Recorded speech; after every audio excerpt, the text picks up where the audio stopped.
Chapter 2129 चंद्र जाति की सेना 1। ये इलाका चांद की उस विशाल दरार के पास था, जहां से चांद के अंदरूनी हिस्से से विशाल चट्टानें बाहर उभरी हुई थी, जैसे किसी भयंकर टक्कर ने उन्हें बाहर धकेला हो, और उन चट्टानों ने मिलकर एक महान पर्वत का रूप ले लिया था। मगर यह पर्वत ऐसा लग रहा था मानो किसी भी पल चांद से टूटकर अंतरिक्ष में उड़ जाएगा। उसके चारों ओर असंख्य टूटे हुए पत्थर एक छल्ले जैसी संरचना बना चुके थे। ड्रीमर ने युद्ध भूमि के पास लैंड किया, क्योंकि किसी भी सेना को नहीं पता था कि ये आने वाले जहाज कौन है। दोनों पक्षों ने फिलहाल युद्ध रोक दिया और सतर्क नजरों से आने वाले वॉरशिप्स को देखने लगे। जहाज के अंदर मोरना और बाकी सब लोग ल्यूनेरियंस के इस युद्ध को देखकर दंग रह गए। लगता है हम गलत वक्त पर आए हैं, किसी ने धीमे से कहा, पर जब आ ही गए हैं तो इनसे बात कर ही लेते हैं। इससे हमें इन्हें ढूंढने की मशक्कत नहीं करनी पड़ेगी। झंग यी ने सिर पकड़ लिया, लेकिन ऐसा लग रहा है कि ये हमें ज्यादा स्वागत नहीं देने वाले, क्योंकि अब दोनों सेनाओं के सैकड़ों सैनिकों ने उनके वॉरशिप्स को चारों तरफ से घेर लिया था। वुश वुश वुश सैकड़ों छोटे स्पेसक्राफ्ट्स ने उन्हें घेर लिया। उनकी लाइट्स चमक दमक रही थी। साफ था कि उनके हथियार तैयार है। चलो बाहर चलकर बात करते हैं, झंग यी ने कहा। ड्रीमर के पास इतना मजबूत एनर्जी शील्ड था कि उन्हें किसी लड़ाई का डर नहीं था, मगर झंग यी को इसकी जरूरत भी नहीं थी। वो और उसकी टीम जहाज से बाहर आए। जैसे ही ल्यूनेरियंस ने मानव आकृतियां देखी, काली और सफेद, दोनों सेनाओं के चेहरों पर भ्रम और आश्चर्य के भाव दिखे। उन्होंने पहले कभी ऐसा जीव नहीं देखा था। झंग यी, जो अब अपने डीमोनिक आर्मोर में था, जहाज के किनारे आकर ऊंची आवाज में बोला, हम अर्थ से आए हैं। हमारा कोई बुरा इरादा नहीं है। हम यहां ल्यूनर कोलैप्स की जांच करने आए हैं। उसने लाउड स्पीकर का इस्तेमाल किया ताकि उसकी आवाज चांद के इस हल्के वातावरण में दूर तक पहुंच सके। हां, इस दुनिया के चांद पर हवा मौजूद है, वरना सब लोग बहर हो चुके होते। झंग यी जानता था कि जब मनार्किक चर्च के लोग मून पीपल से संवाद कर सकते हैं, तो इसका मतलब है कि ये जाति एक अत्यंत उन्नत सभ्यता रखती है, जो पृथ्वी की गतिविधियों पर लगातार नजर रखती आई है। इसलिए उन्हें मानव भाषा समझनी चाहिए। और सच में झंग यी की बात सुनने के बाद ब्लैक आर्मी और व्हाइट आर्मी के दोनों सेनायकों ने दूर से एक दूसरे की ओर देखा। उनकी आंखों में कुछ ऐसा झलका जैसे मूक समझौता हो। अगले ही पल सिल्वर सेंटोर और ब्लैक ड्रैगन दोनों ने एक साथ अपने सैनिकों को आदेश दिया, अटैक। तुरंत ही उनके स्पेसक्राफ्ट्स से शक्तिशाली एनर्जी बीम्स निकले और नीचे की दोनों सेनाएं, जो पहले आपस में लड़ रही थी, अब ड्रीमर के एनर्जी शील्ड पर एक साथ हमला करने लगी। इस अचानक हमले से जहाज के अंदर सब लोग तनाव में आ गए। क्या पागलपन है ये हम पर हमला क्यों कर रहे हैं? ब्रायन गुस्से में बोला। ड्रीमर का शील्ड बेहद मजबूत था। सैकड़ों हमले उस पर ऐसे गिर रहे थे जैसे बारिश की बूंदें झील पर गिरे। फिलहाल कोई खतरा नहीं था, पर शील्ड को बनाए रखना भी भारी एनर्जी मांगता था। झंग यी को बस कर गुस्सा आने लगा। धत, अगर मून पीपल इतने अनफ्रेंडली हैं, तो वो भी चुप बैठने वाला नहीं था। उसकी आंखों में चमक आई और मन ही मन उसने जुनझेंग होली सी के उन लोगों को कोसा। क्या हमने पहले से एक दूसरे को सूचना देने की बात नहीं की थी? क्या हमें धोखा दिया गया है?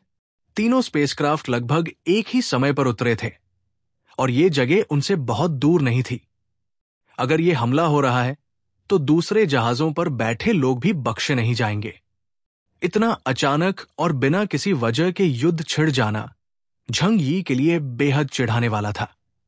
वो कुछ देर सोचता रहा, फिर उसकी नजर गांव चंगकोंग पर गई, जो दी शितिया के पास खड़ा था। गांव चंगकोंग, जरा पता लगाओ कि उन्होंने ऐसा क्यों किया। गांव चंगकोंग के पास एक खास क्षमता थी, किसी व्यक्ति के भविष्य के बिहेवियर ट्रेजेक्टरी का अनुमान लगाना। भले ही ये सिर्फ तर्क पर आधारित भविष्यवाणी होती है, फिर भी इससे उनके इरादों का अंदाजा लगाया जा सकता था। गाओ चंगकोंग हल्की मुस्कान के साथ बोला, ठीक है। उसने एक कदम आगे बढ़ाया और उसके शरीर से सुपरनैचुरल एनर्जी की तेज लहर फूटी। उसका एनर्जी इंडेक्स पल भर में 28,000 पॉइंट्स तक पहुंच गया। झंग यी ये देखकर थोड़ा भावुक हो गया। एम्परर शितिया के दबाव में रहकर भी इस स्तर तक पहुंचना आसान नहीं था। उसे लगा, क्या ये चालाक बंदा अब तक अपनी असली ताकत छुपा रहा था? उसके पीछे पत्थरों का एक चक्र उभरा। हर पत्थर पर प्राचीन रून्स खुदे थे, हर एक एक अलग शक्ति का प्रतीक। ये थी उसकी क्षमता, हेवनली डांस ट्रेजर व्हील।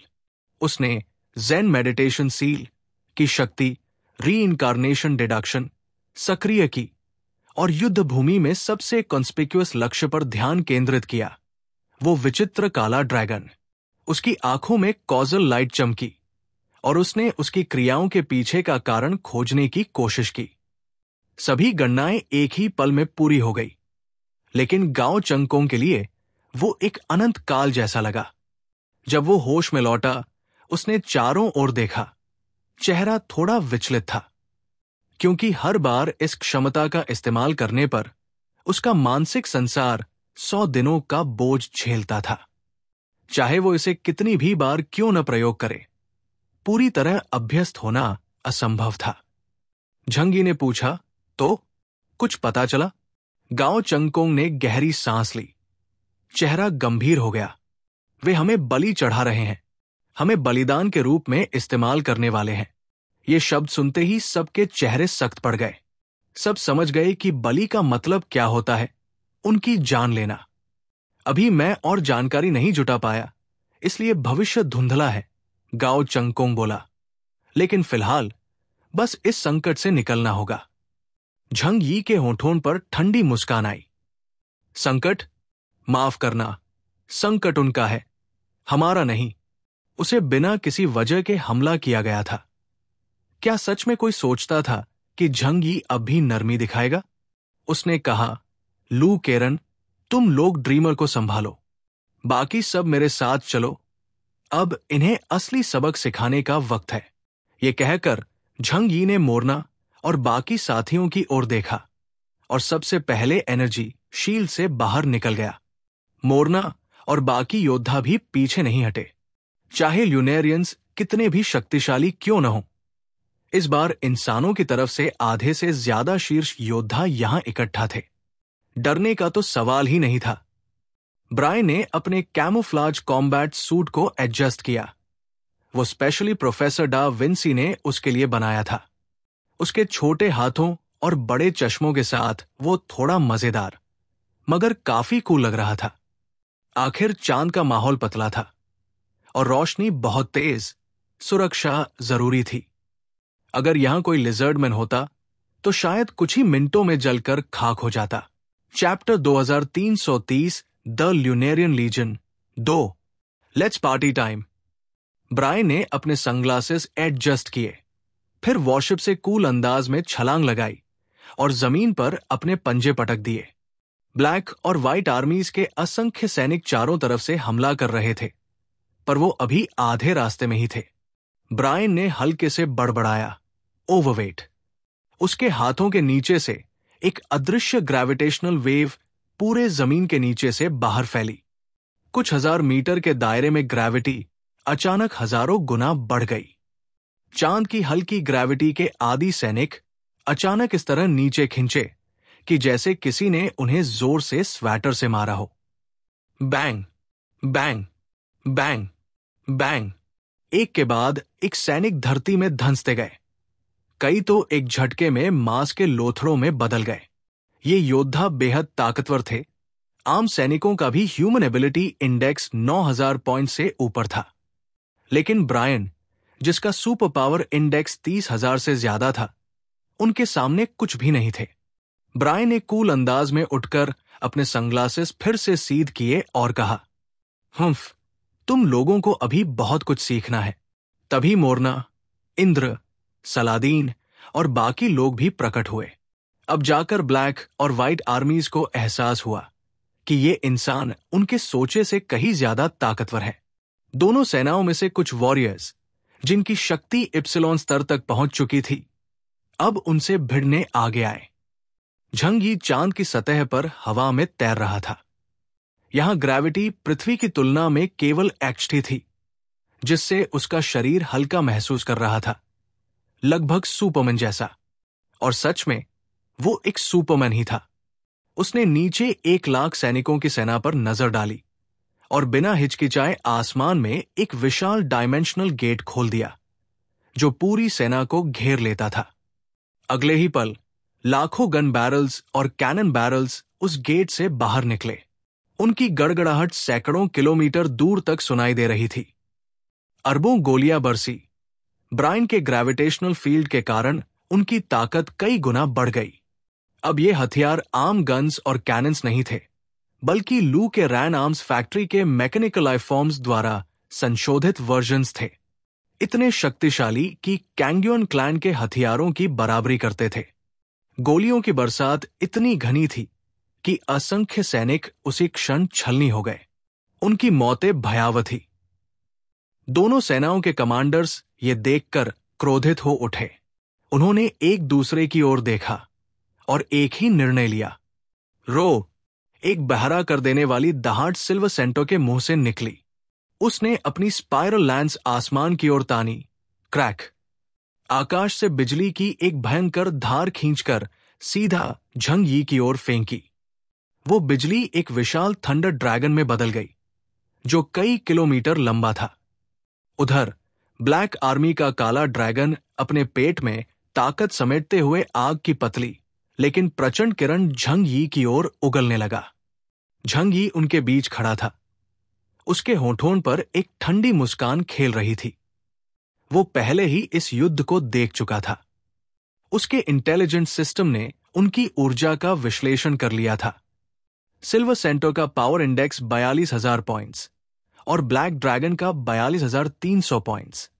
दोनों मिलकर भी झंग यी का मुकाबला नहीं कर सकते थे, क्योंकि उसका सुपर पावर इंडेक्स 35,000 पॉइंट्स तक पहुंच चुका था।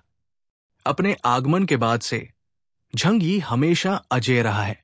उससे कमजोर लोग उसकी डिफेंस को छू भी नहीं पाते। झंग यी वही खड़ा रहा, बिना हटे, बिना झुके। उसने बस अपने दोनों हाथ उठाए। उसके चारों ओर एक विशाल स्फेरिकल बैरियर बन गया। दोनों संसार अब अलग है। ये बैरियर दो दुनियाओं को अलग करता था, एक पूर्णतः अभेद्य दीवार।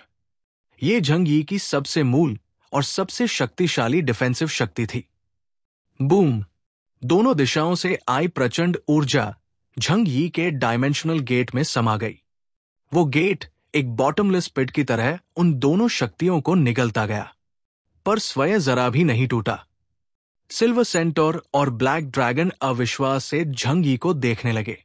वे अपने अपने देशों के शीर्ष जनरल थे, फिर भी एक कमजोर मानव के सामने परास्त हो रहे थे। हां, वे इंसानों के बारे में जानते थे, बस पहली बार देख रहे थे। छठी पीढ़ी के मानव बेहद दुर्बल थे। इस दुनिया के परिवर्तनों के कारण वो अपनी क्षमता तक पहुंचने से पहले ही विलुप्त होने की कगार पर पहुंच गए थे। पर इस विशाल ब्रह्मांड के इतिहास में वे केवल एक तुच्छ बिंदु थे। पृथ्वी के 4.6 अरब वर्षों के जीवन काल में इंसानियत 6 युगों में बंटी। पर इसका मतलब ये नहीं कि हर पीढ़ी केवल एक ही रूप थी। शायद जब ये मानव पीढ़ी मिट जाएगी, तो लाखों साल बाद कोई और प्राइमेट क्रिएटर की पसंद बनकर फिर से विकसित होकर नया मानव बनेगा। पर सिल्वर सेंटोर और ब्लैक ड्रैगन के पास सोचने का समय नहीं था, क्योंकि झंग यी ने पहले ही उनकी शक्ति की सीमा जान ली थी। उसने जितनी ऊर्जा एब्जॉर्ब की थी, वो अभी स्पेस कोलैप्स के लिए काफी नहीं थी। झंग यी मुस्कराया। क्या बस इतना ही है मून पीपल की ताकत? क्या उन्हें सच में लगता है कि हम अर्थलिंग्स इतने आसान हैं? अब मैं तुम्हें तुम्हारी ही शक्ति का स्वाद चखाता हूं। झंग यी ने हवा में अपने हाथ मरोड़े और जो ऊर्जा उसने एब्जॉर्ब की थी, वो उसके चारों ओर घूमकर सीधे अपने मूल दिशाओं में वापस चली गई। अब सिल्वर सेंटर का बिजली वाला हमला ब्लैक ड्रैगन की ओर गया और ब्लैक ड्रैगन की आग सिल्वर सेंटर की ओर। वे झंग यी के डिफ्लेक्ट करने से पहले ही नए हमले में फंस गए। बिना किसी तैयारी के सीधा प्रहार झेलना पड़ा। Boom boom. सिल्वर सेंटर और ब्लैक ड्रैगन दोनों एक साथ जोरदार धमाके के साथ पीछे जा गिरे। पृथ्वी पर इंसानों की संख्या केवल कुछ दर्जन थी, पर हर एक स्वयं में एक पूरी सेना था। मोरना, इंद्र, ब्रायन, सलादीन, हर एक अर्थ का एलीट वॉरियर था। ल्यूनेरियन सेना में भले ही कई इप्सिलॉन स्तर के योद्धा थे, पर 30,000 से ऊपर एबिलिटी इंडेक्स वाले बिशप क्लास सुपरह्यूमन्स वहां भी बहुत दुर्लभ थे। उन्होंने अपनी शक्ति संयम में रखी थी, फिर भी उनके हमलों की तरंगों ने ब्लैक और व्हाइट आर्मीज के अनगिनत सैनिकों को मौत की नींद सुला दिया। पल भर में मैदान खून से लाल हो गया। अब सिल्वर सेंटर और ब्लैक ड्रैगन को एहसास हुआ, उन्होंने गलत दुश्मन चुन लिया है। अर्थलिंग्स की शक्ति उनकी कल्पना से भी परे थी, पर दोनों पीछे नहीं हटे। वे साहसपूर्वक पूरी ताकत से झंग यी की ओर बढ़े। उनकी दृष्टि में झंग यी इन अर्थलिंग्स का नेता था। झंग यी की निगाहें ठंडी हो गई। उसने अपने डिवाइन वेपन को धीरे धीरे बदलकर एक विशाल ब्लड रेड डीमोनिक ब्लेड का रूप दे दिया। स्थानीय जातियां बहुत बदतमीज हैं। उसने तलवार घुमाई। अब इन्हें सबक सिखाना ही पड़ेगा। चैप्टर 2331 दी ल्यूनेरियन लीजन 3। झंग यी अब और रोकना नहीं चाहता था। वो साफ देख सकता था कि मून पीपल के दिल में अर्थलिंग्स के लिए जरा भी सम्मान नहीं था। दूसरों से सम्मान पाने के लिए हमेशा झुकना नहीं पड़ता, कभी कभी अपनी शक्ति दिखानी पड़ती है। लोग हमेशा मजबूत और आत्मविश्वासी इंसान की इज्जत करते हैं और नरम स्वभाव वालों को कमजोर समझते हैं। झंग यी ने अपना डीमोनिक ब्लेड उठाया। उसके पीछे की वॉइड खुल गई और वहां से एक गाढ़ा काला पदार्थ उमड़ पड़ा, जो तरल छाया की तरह आर्मोर और तलवार दोनों पर फैल गया। उसने तलवार ऊंची उठाई और चारों दिशाओं में जोरदार वार किया। Drifting in the dark realm, वो गहरा पदार्थ जो हर चीज को निगल सकता था, एक विशाल काले तूफान में बदल गया, जो चारों दिशाओं में घूमता और फैलता गया। उस ऊर्जा की भयावह तरंग महसूस होते ही सिल्वर सेंटर और ब्लैक ड्रैगन दोनों के चेहरों पर दहशत छा गई। ये तो डीमन गॉड की शक्ति है, पर उन्हें आश्चर्य करने का मौका ही नहीं मिला, क्योंकि पलक झपकते ही झंग यी के केंद्र से उठी वह काली आंधी एक विशाल तारे में बदल गई, जो निरंतर फैलती जा रही थी और चारों दिशाओं को निगल रही थी। हजारों सैनिक उस तूफान में समा गए। बिना कोई आवाज निकले उनके शरीर का हर अणु क्षण भर में अपने आदिम रूप में विकटित हो गया। सिल्वर सेंटर और ब्लैक ड्रैगन ने भी इस डार्क रिल्म के प्रहार का सामना किया। उन्होंने बिजली और आग से पलटवार किया, दोनों तरफ से काले तारे पर हमला किया, पर सब व्यर्थ था। उनकी एलियन एनर्जी शक्ति के अंतर के कारण सीधे डार्क रियल्म द्वारा निगल ली गई। एक बेहद ठंडा और अंधकारमय एहसास उन्हें जकड़ने लगा, जैसे शरीर की सारी गर्मी, सारी जान उस अंधेरे ने चूस ली हो। वो अंधकार एक दलदल की तरह था, जो धीरे धीरे उन्हें पूरी तरह निगलने वाला था। दोनों ने भयभीत होकर पूरी ताकत झोंक दी, पर फिर भी अंततः वो अंधकार में समा गए। कुछ ही पलों में दोनों बुरी तरह घायल होकर आसमान से नीचे गिरे। उनके बैटल सूट्स चिथड़ों में बिखर गए थे, शरीर से खून फव्वारे की तरह निकल रहा था। झंग यी ऊपर से ठंडी निगाहों से उन्हें देखता रहा। अब समझ में आया कि गलती कहाँ थी। उसने दोनों को मारा नहीं, क्योंकि उसे अभी ल्यूनेरियन से जानकारी चाहिए थी, वरना उनके पहले ही वार के बाद झंग यी उनकी गर्दनें उड़ा चुका होता। सिल्वर सेंटर ने भारी सांस लेते हुए पूछा, क्या तुम डीमन गॉड के अपोस्टल हो? उसने चीनी भाषा में कहा था। झंग यी के अंदाजे सही थे। मून पीपल की तकनीक बहुत उन्नत थी। आखिर वे चौथी पीढ़ी के बुद्धिमान जीवन रूप थे और 6 पीढ़ियों से मानवता को लाखों सालों तक देखते आए थे। तो भाषा में महारत हासिल करना कोई असंभव बात नहीं थी। झंग यी ने ठंडे स्वर में पूछा, इसका मतलब क्या है? सिल्वर सेंटोर झंग यी को घूरता रहा। उसे उसमें वही शक्ति महसूस हो रही थी जो मून में सील्ड डीमन गॉड से निकलती थी, लेकिन झंग यी में वो भ्रष्ट ऑरा नहीं था जो डार्क सन फॉरेस्ट के गिरे हुए अपोसल्स में पाया जाता है। इस बीच युद्ध भूमि पर झंग यी द्वारा दोनों कमांडरों का दमन मानव सेना को निर्णायक बढ़त दे चुका था। ब्लैक और व्हाइट आर्मीज के असंख्य सैनिक मारे जा चुके थे। झूकिया, जो सुरक्षित वॉरशिप के अंदर से सब देख रही थी, चिंतित स्वर में बोली, अब हमने ल्यूनेरियंस को दुश्मन बना लिया है। ये शुरुआत ही कितनी भयावह है। असल में उनका मूल उद्देश्य था ल्यूनेरियंस की मदद लेना, मून के पतन की समस्या सुलझाने के लिए। पर अब समाधान से पहले ही उन्हें ल्यूनेरियंस से युद्ध लड़ना पड़ रहा था। यांग एक्साइन आमतौर पर युद्ध भूमि पर नहीं उतरती। वो खून से अपने हाथ रंगना पसंद नहीं करती थी, पर उसे जमीन पर फैला हुआ रक्त और युद्ध का दृश्य अजीब तरह से आकर्षक लगता था। वो शांत स्वर में बोली, शक्ति दिखाना ही सम्मान पाने की नींव है। ये समस्या सिर्फ हमारी नहीं है, उन्हें भी इसका डर सताता होगा। पहले बातचीत करते हैं। झंग यी धीरे धीरे आसमान से नीचे उतरा। अब पूरा युद्ध क्षेत्र उनके नियंत्रण में था। दोनों कमांडर्स पूरी तरह असहाय थे। झंग यी की शक्ति उनके समझ से परे थी और उसके शरीर से निकलती ऊर्जा ने उन्हें असमंजस और भय से भर दिया था। अब मैं कुछ सवाल पूछूंगा, झंग यी ने कहा। उसकी डीमोनिक ब्लेड जमीन की ओर इशारा कर रही थी। बताओ, तुम कौन हो और यहां युद्ध क्यों हो रहा है? अगर जवाब संतोषजनक न मिला तो झंग यी दो और वार करने से नहीं हिचकिचाता। सिल्वर सेंटो ने घाव थामे धीरे धीरे खड़ा होकर कहा, तुम अर्थ से आए हो, छठी पीढ़ी के मनुष्य। मुझे याद है तुम बहुत कमजोर थे, यहां तक कि ईथर की शक्ति भी नहीं सीखी थी। क्रिएटर की किसी विचित्र पसंद के कारण हर पीढ़ी के मनुष्यों में मानवरूप विशेषताएं थी, लेकिन उनमें अंतर भी थे। जैसे 5वीं पीढ़ी के लोग जैसे जीव थे जिनके शरीर पर स्केल्स और लंबी पूंछ होती थी। ड्रैगन, लिजर्डमैन और नैश किंगडम भी इसी श्रेणी में आते हैं। पर झील के किनारे रहने वाले कुछ लोग अपवाद थे।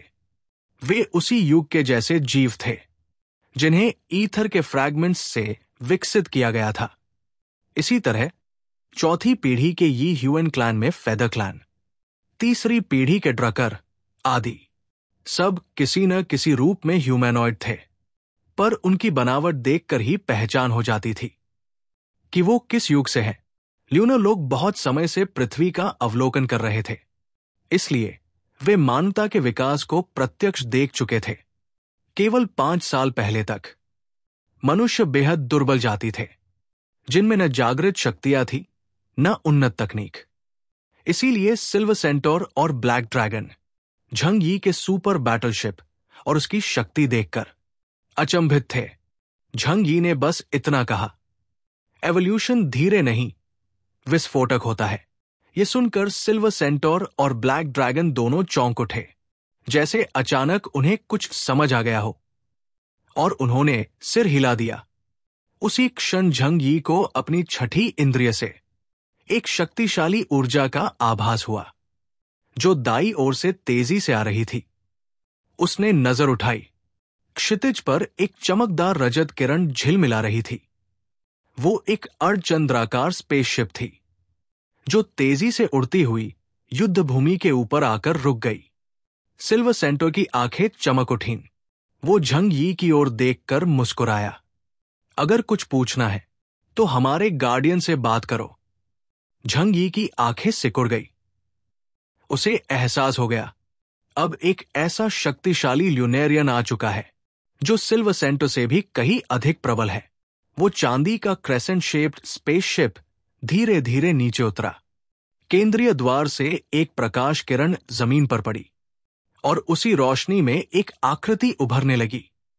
एक स्त्री, अत्यंत सुंदर स्त्री, इतनी सुंदर कि अवास्तविक लगती थी, जैसे किसी कलाकार ने बर्फ और चांदी से बनी एक ठंडी दिव्य रानी गढ़ी हो, या किसी महंगी विशाल ह्यूमैनॉइड डॉल को जीवन दे दिया हो। झंग उसे देखता रहा। उसका चेहरा, उसकी बनावट, सब कुछ पूर्ण था, इतना परिपूर्ण कि अविश्वसनीय लगता था। पर जल्द ही उसकी नजर उसके पीछे खड़े दो परिचित चेहरों पर पड़ी। वो होली सी के लोग थे, डिसिप्लिन प्रीस्ट ओरियोन और मॉर्निंग नन लेबनिस।